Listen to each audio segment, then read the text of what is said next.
rola bosta. Porque muitas das suas espécies, não a maioria, longe de ser a maioria, mas muitas das espécies fazem essas esferas com fezes, principalmente de herbívoros, ruminantes, e enrolam sobre a superfície do solo, até um local apropriado onde eles enterram e fazem um ninho. Um de seus gêneros, então, é Gronfas, que tradicionalmente é dito como possuindo 4 espécies válidas.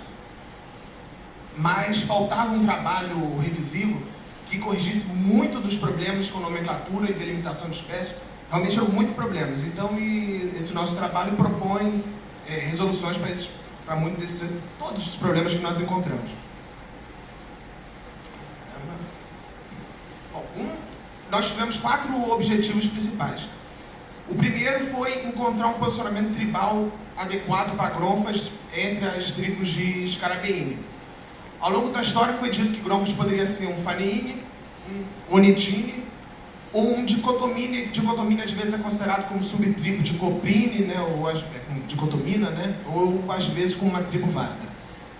Então Gronfas sempre foi incerto. Baseado em dados filogenéticos prévios, uma filogenia molecular e uma filogenia morfológica, em dados de comportamento de nidificação, que são muito importantes para a taxonomia de Scarabeine, e em dados inéditos da morfologia externa e da morfologia da espermateca, nós concluímos que Gronfas é um Faneine e dividimos a tribo Faneine em 2 subtribos. Gronfadina, que é um nome corrigido do original Gronfina, porque o radical correto da palavra Gronfas é Gronfade, não Gronfi, como foi pensado originalmente pelo autor de Gronfina, que foi Zunino, Mário Zunino. Então, Gronfina é um nome, uma grafia errada, nós corrigimos para Gronfadina. E Gronfadinas teriam 2 gêneros, Gronfas e Oruscatus, que é o gênero irmão de Gronfas.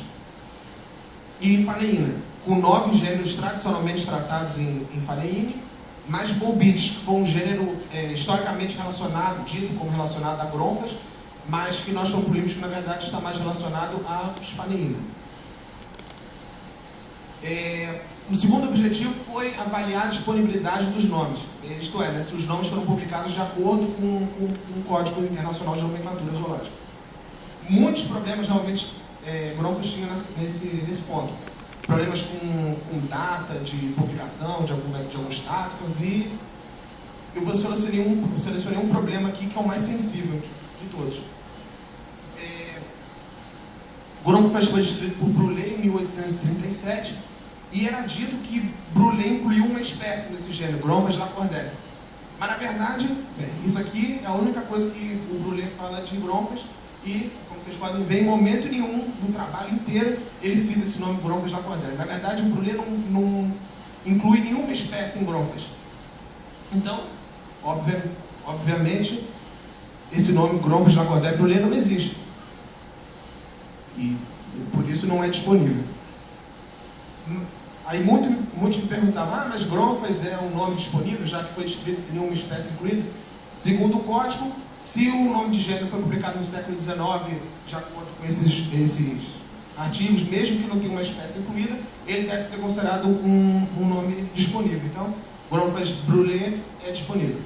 Mas se não tinha nenhuma espécie incluída inicialmente, qual é a espécie tipo de Gronfas?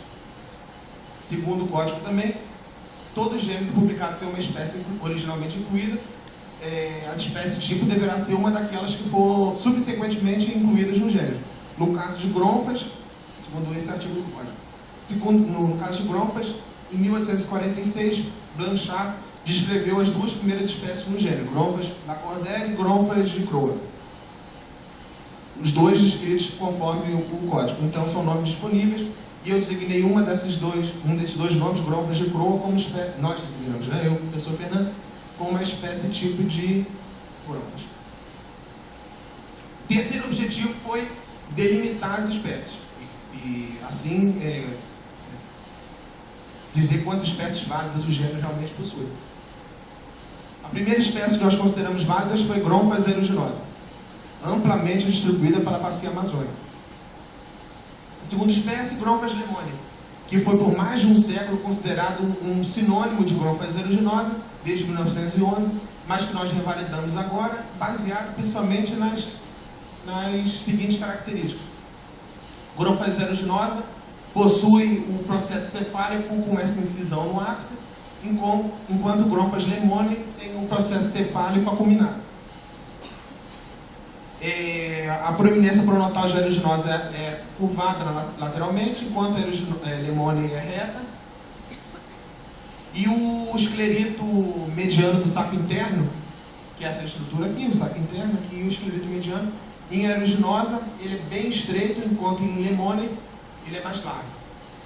E toda essa diferença morfológica encontra correlação com a distribuição.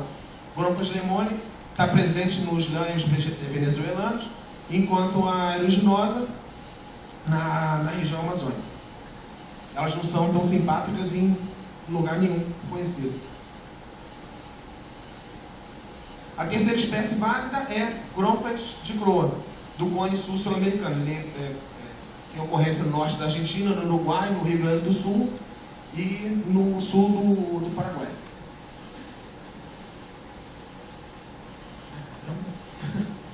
A quarta espécie é Gronfas amazônica, também amplamente distribuída pela bacia amazônica.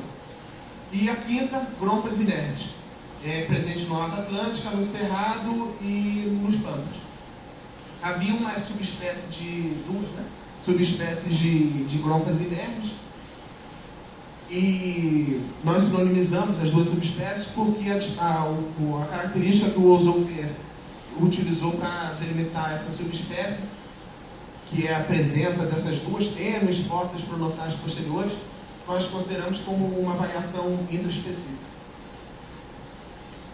E o Ozofier disse que estariam limitados à população do Mato Grosso, mas na verdade nós encontramos essas fósseis em toda a distribuição de Gronfas inermes. E o quarto objetivo foi fazer uma análise filogenética, onde a monofilia de Gronfas fosse testada e nós pudéssemos apresentar um relacionamento filogenético, uma hipótese de relacionamento filogenético entre as espécies de Gronfas. Com um grupo externo, nós selecionamos as duas espécies de Odiscatos, que é o gênero irmão de Gronfas, 5 espécies de Faniina e, para o enraizamento, uma espécie de Coprine, Homococcus buckley. Os programas que utilizamos para rodar a análise foi o TNT, com parcimônia de fit, caracteres com pesos iguais, e a árvore foi editada no programa Winclad. Então, baseado em 41 caracteres, sendo um deles comportamental e 40 morfológicos, nós obtivemos uma única árvore, mais parcimoniosa, com 73 passos, 0,58 de índice de consistência e 0,72 de índice de retenção. Onde Gronfas apareceu monofilético, suportado por 5 sinapomorfias, alguma delas, vou citar algumas. É o ângulo anteromediano metasterno com tegumento granuloso, na forma plesiomórfica o tegumento é liso. O protársio, que só está presente nas fêmeas, com todos os faleíneos só está presente nas fêmeas.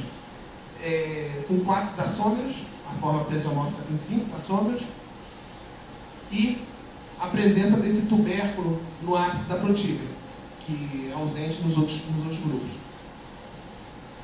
E numa das espécies de Gronfas amazônica, esse tubérculo ele é bem desenvolvido no que nós chamamos de um esporão não articulado, já que esse daqui é o esporão articulado que está presente em todos os carabeiros.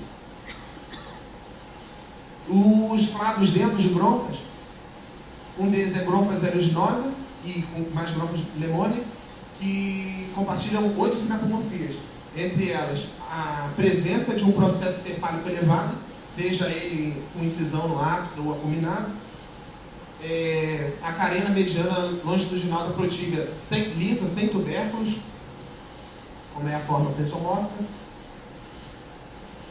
E o outro clado, Gronfas de Croa amazônica e inermes, compartilham 4 sinapomorfias, entre elas os tubérculos da carena mediana regulares, de tamanho regulares, porque no grupo externo os tubérculos cada um tinha um tamanho diferente, uma forma diferente também, no mesmo indivíduo, né?